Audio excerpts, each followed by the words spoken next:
মতো mic set গুলো অনেক বড় বড় ডায়লগ মেরে এই বাঁকুড়া নতুন গ্রামে মা মনসা ক্লাবের ছেলেদের মেলা করা গ্রাউন্ডের সামনে পড়েছিল।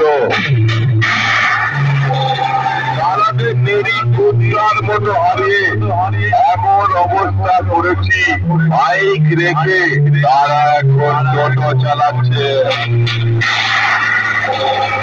এই শালা বাঁকুড়া নতুন গ্রামে মা মনসা ক্লাবের ছেলেদের মেলা করা প্রোগ্রামে আয় বডি কাঁপানো বেশ মারবো।